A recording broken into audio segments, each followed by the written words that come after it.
Les Brown and I were chatting one day. If you want to be successful, do not seek success. Procrastinating. I need to deal with that. Seek to become a person of value. Don't seek success. Make yourself valuable and they'll pay for you. Make yourself just like gold. In other words, develop a gift in your life. Become so valuable to everybody else that they will pay you to perform it. The key to achieving your vision is discipline. And this scripture found in Proverbs 29, it says, where there is no vision, the people perish. Blessed is the man who keeps the law. Where there is no vision, people throw off restraint. That's what that word perish means. Deciding to keep your word. If you just decide, I'm going to keep my word. If I say something, I'm going to do it regardless. Being more considerate, more trusting, more disciplined, being less fearful, being more adventurous. Find something that you can look at your life that you say, hey, I know I've got a problem in this area, being late. I need to take care of that. Procrastinating, I need to deal with that. Not taking care of business, being seriously not serious. Creating an imbalance in my life where I'm spending more time looking at television or having social fun and not spending enough time working on me. See, most people, ladies and gentlemen, spend more time working on their jobs than they spend working on themselves. So the key to your life is finding a vision that imposes discipline on you. In essence, vision is the source of discipline. Discipline is the root of leadership. It actually is the very nature that attracts people to you. A disciplined person naturally begins to attract people because people admire discipline in other people. That's why we go to see athletes perform. We really admire their discipline that they put themselves through. If you do the same thing as a person, people will then begin to believe what you say. As you begin to look at your emotional, your spiritual and intellectual development, how many books did you read? How many seminars did you attend? How many classes that you take to begin to develop yourself professionally, to improve your craft or your skill? How many new things that you learn? What are the things about your past that has influenced you right now? What's your philosophy of life? What are your beliefs, things that you feel very strongly about?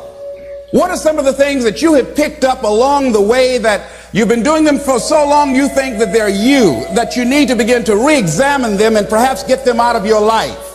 See, a lot of things we're doing, we do unconsciously because we picked it up somewhere in life. Your very life of discipline creates trust. People trust a person who they perceive to be disciplined. This is why athletes also are used to promote and advertise and market products. People, they are selling the discipline of that athlete. We think that if we wear Nike shoes, we will jump like Mike. So you are buying the discipline that he has in his life that produced the kind of professional athleticism that he is known for. And so you are really impacted by the discipline. The same thing is true about you.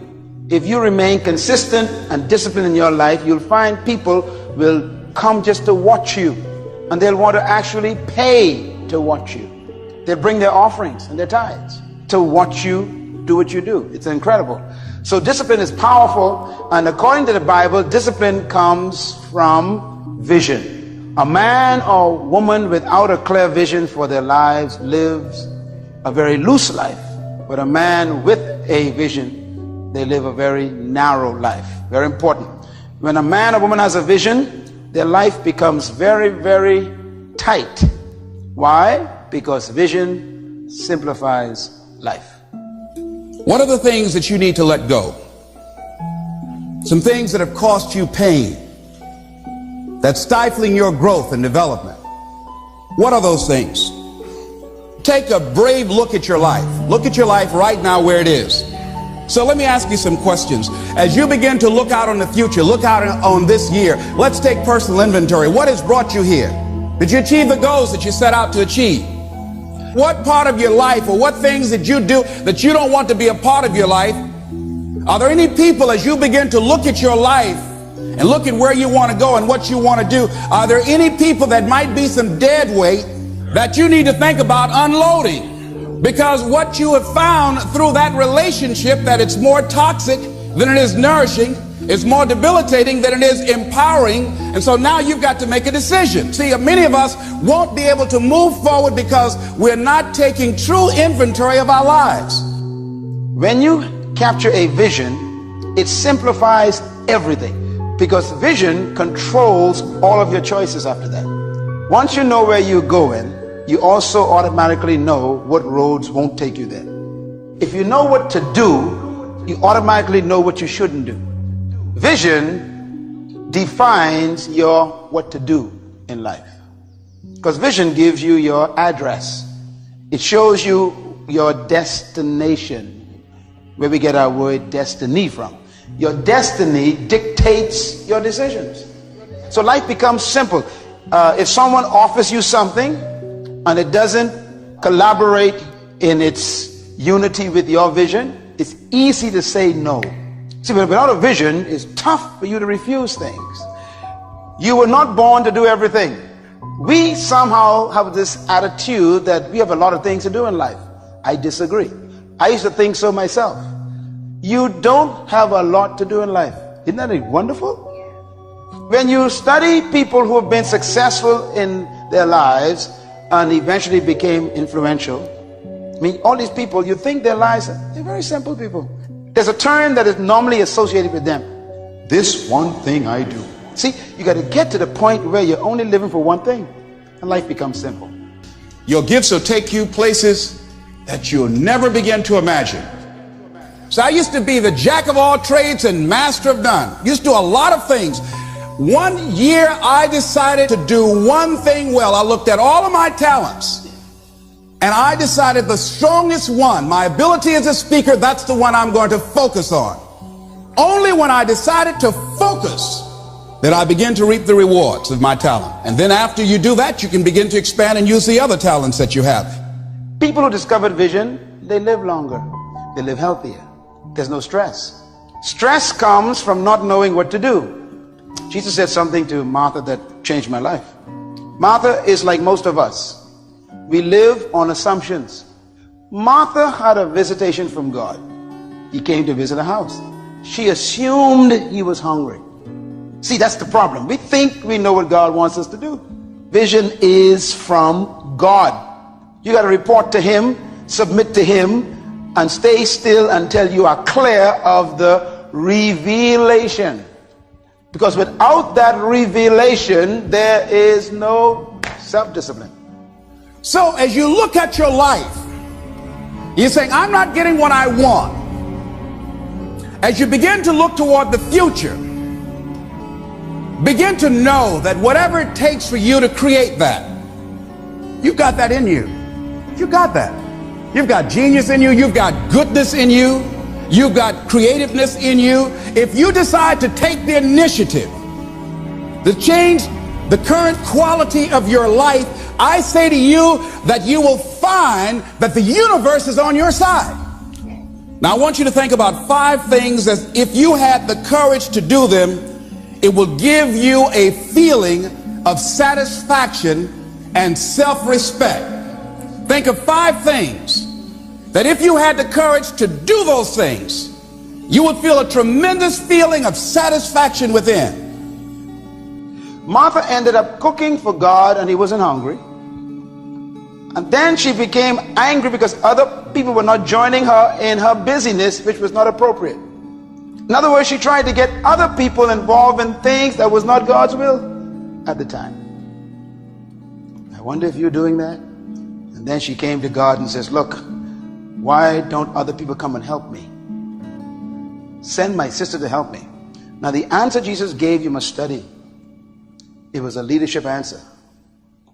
He said, Martha, you are so busy about many things. That's what your life is like. All of you who have known me for the past 20 years, you know that I haven't changed. I've grown, but I haven't changed. There's a difference between growing and changing. I grow in my knowledge and my experience and my experience, but I haven't changed. I am still the same guy with the same message. That makes my life simple. He says, you're busy about so many things. You're trying to do everything. You're trying to be everybody and trying to be everything to everybody. And then he said to her, Martha, big words, only few things are necessary. Let me ask you a question. Are the things you've done for the past 11 months, were they necessary? Don't answer it, just think about it. You might be shocked at your answer. As you begin to look at yourself and look at where you want to go with your life, it's very important for you to ask yourself a question as you look at various areas of your life. Is what you are doing right now, is it giving you what you want? If it's not giving you what you want, it's going to take courage to decide to do something differently. It takes courage to enjoy yourself. What are some of the self-defeating behaviors that we become involved in that prevent most people from enjoying themselves? Some people develop the "what's the use" attitude. Why bother? Some people have the "I really don't care." And they convince themselves that they don't care and they don't feel anything. And after a while, they really don't feel anything. Their lives are empty. The question then is, what is necessary? How do you define necessary? It's answered in the Bible very clearly. It's easy to find what's necessary. According to Paul, the apostle, it's defined like this. Paul says, 1 Corinthians chapter 6, he said, all things are permitted for me to do. I can do anything I want. He says, but not all things benefit me. Interesting. 70 years is so short, you ain't got time to make a mistake anymore. And if you're 40 years old, you are already over the 50% mark. So you better make sure you clear this thing quickly about what your vision is and define it so you waste no more days. Life is very valuable, ladies and gentlemen. Time is very valuable. And it's very fragile. You've got to decide to do what you can right now and don't delay. Not taking care of business, being seriously not serious, creating an imbalance in my life where I'm spending more time looking at television or having social fun and not spending enough time working on me. See, most people, ladies and gentlemen, spend more time working on their jobs than they spend working on themselves. They work harder on their jobs than they work on themselves. And whatever we achieve in life, whatever we create, whatever we're able to manifest comes out of the human mind. This is no time for experimentation. This is a time for intentional living. You got to know where you're going now. This is too late to take detours and go through corners you ain't supposed to go through and wondering how to get there. You better know your destination because you ain't getting no younger. See, there's some people in your life who are not necessary.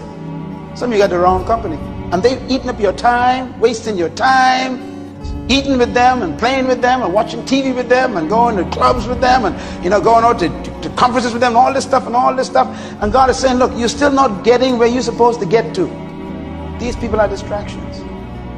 A lot of people don't ever do the things they're capable of doing because they allow themselves to go along with the crowd, following the crowd. Many people have things they want to do and they find themselves in relationships with people who are addicted to mediocrity and they allow their behavior to influence their behavior. Many people don't do it because of the fact that they allow their lack of self-confidence to immobilize them. I remember when I wanted to go into business for years, that was an agonizing thought in my mind. I wouldn't try it because I didn't believe that I could make it. Some people say, well, it's really not worth the hassle. Just too hard.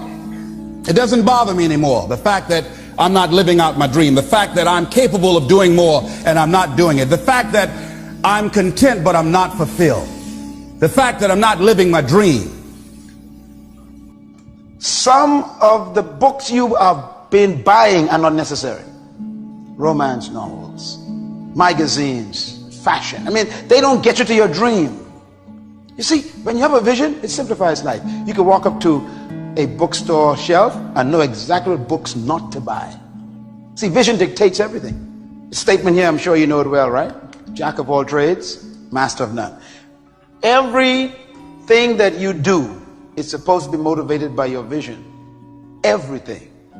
Vision is supposed to be the source of your human motivation. It simplifies your life. Do you know why most people are actually poor? I know why they're poor. Poverty is not a problem, it's a result. Most people are poor because no one knows who they are. What do we mean by that? Vision helps you identify yourself before the people in the world. And because they know who you are, they know what to come to you for. Make yourself a person of value. If someone had to think about something that reminded them of you, what would it be? That's a serious question. Because if they never think about you, that means you have never made yourself valuable. You have become a jack of too many trades, so you master nothing. What is it that you've picked up somewhere in life that might be a liability to you? What fear, what beliefs that you're holding on to tenaciously that's no longer allowing your life to work? It's not enabling you to produce the results that you want to produce in your life, and you're still clinging to them. There's some old behaviors that just won't fit. What are the events? What are the circumstances? What are the people that have shaped you? Just thinking. What are the things that you need to let go? Some things that have caused you pain, that's stifling your growth and development. What are those things? What do they think about when they call your name? Your problem is they don't think about you at all. Become so good in an area that they can't ignore you. The world is filled with general people. You come to this conference to cease being general. You're not in the general group anymore. You got to go home and decide, for the next 20 years, I'm going to carve out a niche for myself that they're going to have to find me and can't ignore me. It goes on to say the courage of one's convictions, the courage to do what one thinks is right. What are the benefits of your acting courageously? Whatever it is that you've identified, write the benefits down and then focus on them. Focus on the benefits, not on the liabilities, not on your fears. Focus on the benefits. That which you hold in consciousness tends to manifest itself. Think about how good you feel. Think about the level of increased self-respect, the sense of self-worth that you'll feel. How good you'll feel getting up in the morning, looking yourself in the mirror, because you're taking life on. Vision is what gives you this unique discovery about what you're supposed to master. Sight is the ability to see things as they are, but vision is the capacity to see things as they could be. All true visions will be tested for authenticity. If your vision is truly from God, life will test it to prove that it's authentic. So get used to the idea of challenges if your vision is real. It doesn't come to stop your vision, it came to test it, to prove it that it's true, if it's real. If a vision is terminated by trials, it was probably not authentic.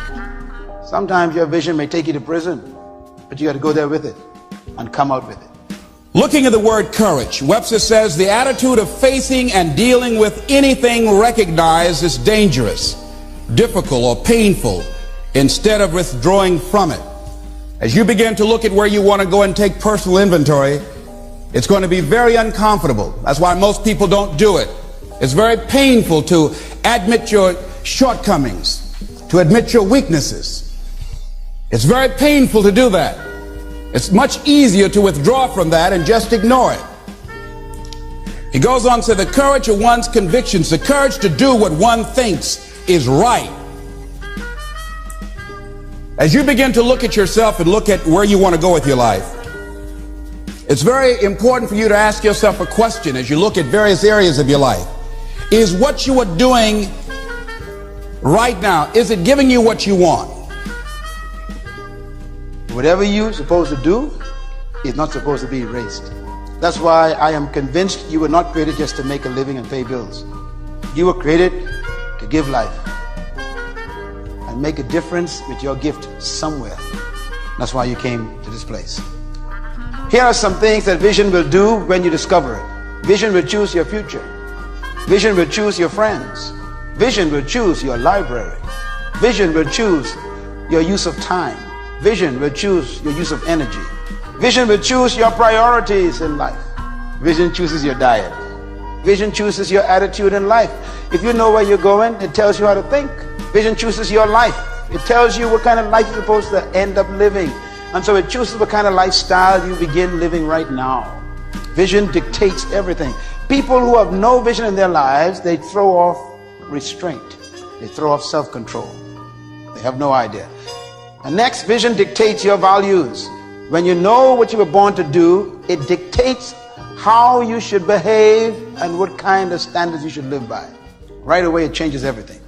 If you don't use your talents, if you don't use this power, this force that you have within you, you're going to lose it. If you have the ability to write, and if you don't write, you're going to lose the ability to write as well as you do right now. So whatever you want to do, whatever idea that you have, the longer that you're sitting on that idea, you're either creating or you are disintegrating. If you're not using it, your skills are diminishing every day. You were born to find out what is right for you. When you find out what is right for you, then that's what's right for you. Everything else may be just good or wrong. So preoccupation with a good thing is no substitute for the right thing. Stay with what you're born to do. How much are you willing to pay to keep what you believe in?